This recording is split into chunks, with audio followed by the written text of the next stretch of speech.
सद्गुरु श्री ब्रह्म चैतन्य महाराज गोंदवलेकर, इनका प्रवचन 29 अगस्त।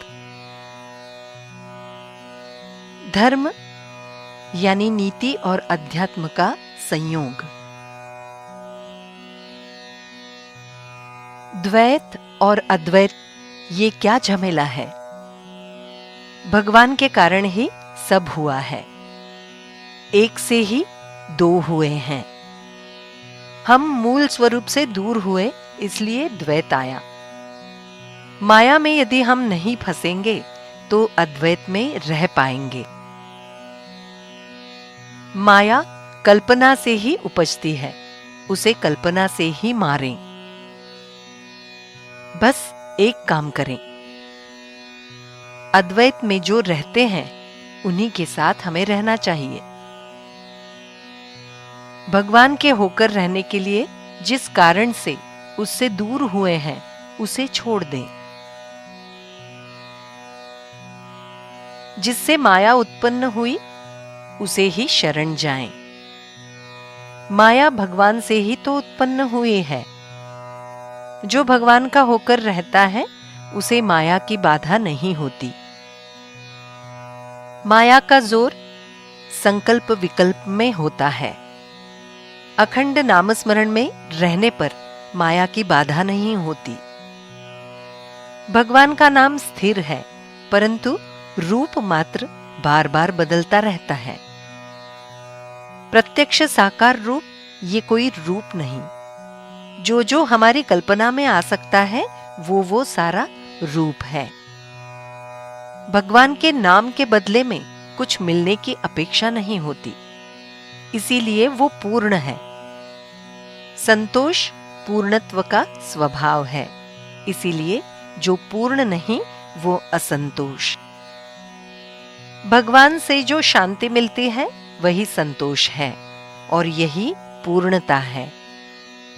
जो शास्त्र हमें संतोष देता है वही सच्चा शास्त्र है, और जिससे शांति और संतोष का लाभ होता है वही सच्चा धर्म है। धर्म अर्थात नीति और अध्यात्म का संयोग।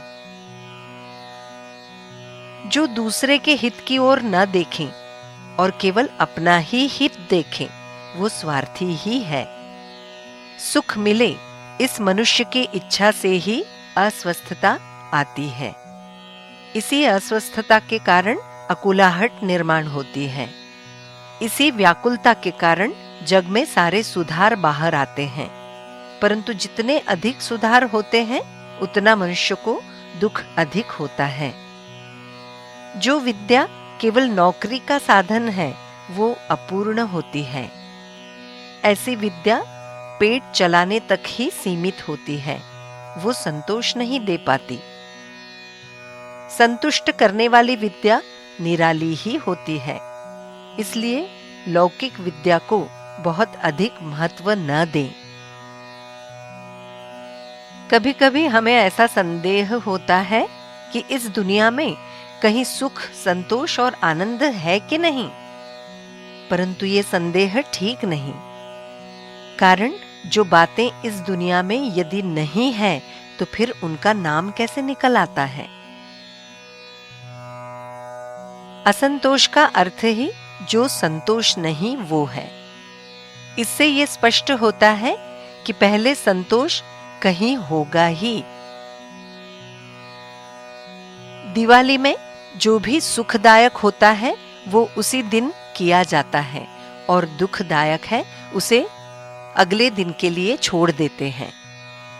इसका यही अर्थ है कि हमारी चिंता दूर नहीं होती, फिर भी हम आज का दिन अच्छी तरह से चिंता विरहित होकर गुजारते हैं।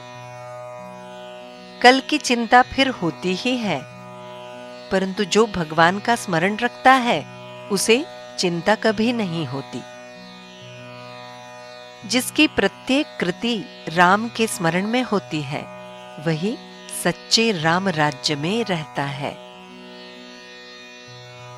जानकी जीवन स्मरण जय जय राम।